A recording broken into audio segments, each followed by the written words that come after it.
And welcome back to Los Angeles in this special edition of Today. As the world gets ready for the official tribute to Michael Jackson, huge questions remain about his death. NBC's Jeff Rawson has been covering the investigation. He's here with the latest. Jeff, good morning to you.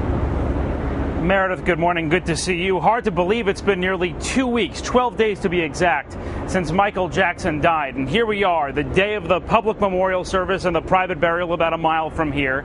And we still don't know, officially at least, what killed Michael Jackson. So this morning, we want to take a closer look at the drug investigation, where it's been and where it's going. We have a gentleman here that needs help, and he's not breathing yet. From that moment, the clock is running. Day one, Jackson is rushed to UCLA Medical Center, and fans flock there. Police swarm Jackson's rented mansion in Holmby Hills and the family compound in Encino. My brother, the legendary king of pop, Michael Jackson, passed away on Thursday, June 25th, 2009 at 2:26 p.m. Jackson's body is flown to the LA County Coroner's Office. And on day two, the revelation. Well, we know he was taking some prescription medications. Suddenly, Michael Jackson's secret world is exposed and everyone is listening. Detectives question Dr. Conrad Murray, Jackson's personal physician who was there. They impound his sister's car for evidence. We are still actively trying to assess whether or not any prescription or other medications were involved. NBC News has now confirmed Dr. Murray is not licensed to dispense medication of any kind in the state of California. His lawyer continues to deny any wrongdoing here. Will you come over and talk to us? Day 5, investigators find bottles and bottles of prescription drugs inside Jackson's home. NBC News has now learned one of those drugs was the anesthetic propofol, also known as Diprovan, so strong it's used only in hospitals. Some things in life they just don't want to see. On day 8, this video is released, showing Jackson at one of his final rehearsals. The DEA joins the investigation, and by day 9, so does the California Attorney General. We have to look for aliases, and we have to find out what other names there might be.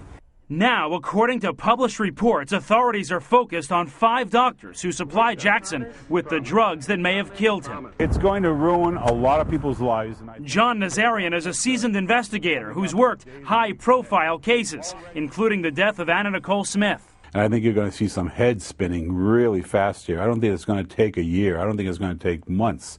I think you're going to be seeing some serious repercussions in weeks. Criminal charges. Absolutely.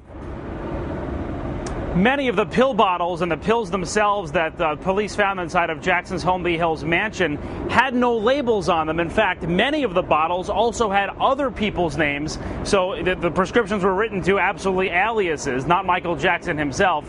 The police's main goal right now is to actually pin each pill bottle to a specific doctor, to a specific pharmacy, so they can start filing those criminal charges, but no charges have been filed yet, Meredith. And you get a sense it'll be a long investigation. Jeff Rawson, thank you very much. News of Michael Jackson's death was unfortunately not a surprise to author Ian Halperin. 6 months ago, while working on his new book to be published next week, Unmasked, The Final Years of Michael Jackson, Halperin predicted that Jackson would not survive this year. Ian, good morning to you. Good morning, Meredith. You predicted on December 24th, you said Michael Jackson will be dead within 6 months. He died June 25th. You were right on the mark. What made you make that very eerie prediction? Well, I've spent years investigating the Jackson case, and when I originally started on the case, it was after he was acquitted of the trial in 2005, and I was skeptical. I thought we had another O.J. Simpson on our hands, and then another egg on the face of, the Los Angeles judicial system. So I went out to get Michael. I wanted to prove that he was guilty. I was furious. I was convinced at that point he was guilty, and I spent years on the case, and now I'm unwaveringly convinced that he never molested children children, which I say in the book. I interviewed a lot of kids who stayed at Neverland, a lot of close people in his camp, and it's really sad what has happened here. But why that prediction? Why did you think he would be dead within 6 months? Well, I got access from insiders in his camp who said that he did have several diseases, including a lung disease, that he was anorexic, which I mentioned in the book, even before he died, and possible side effects would be cardiac arrest. And they predicted he didn't have long. He was very depressed. He was on all kinds of prescription drugs.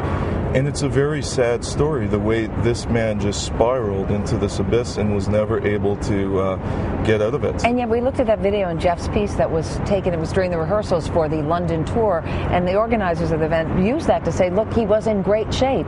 You look at that video from just a couple of weeks ago, and you see a very different Michael Jackson. Meredith, you got to be aware of what everyone's spinning right now. There's a lot of vultures around Michael Jackson. Michael Jackson is indelibly, he changed the whole world of pop music, entertainment, and he's an icon, and people just wanted to profit off Michael, close handlers to him, instead of having him perform on stage 50 concerts. Not even a top performer in their 20s or 30s could probably handle that type of grueling tour, let alone he had so many illnesses, so many addictions, and they should have given a lot more concern to Michael's well-being, his health, and they didn't. They just wanted to profit off him, and I think time will tell. Today's not the day. That's a pretty strong accusation to say that all they cared about was profiting off him. Well, I stand by that, because people inside his camp who cooperated with me were concerned about the people around him. There were a lot of undesirables, and Michael was extremely depressed the past few years. A lot of it started with the child molestation charges. Michael never abused children. He loved kids. He had a rough childhood. He never wanted to grow out of being a child. He wanted to relive a childhood that he never had, and that's why he always hung around with children. But people tried to paint him as something he's not, and I clearly mentioned that in the book. And today I really send up my deepest sympathy to the Jackson family, especially his 3 children. He was the most amazing father, and all his fans who loved him all over the world. Okay, Ian Halpern, thank you very much again for joining us this morning.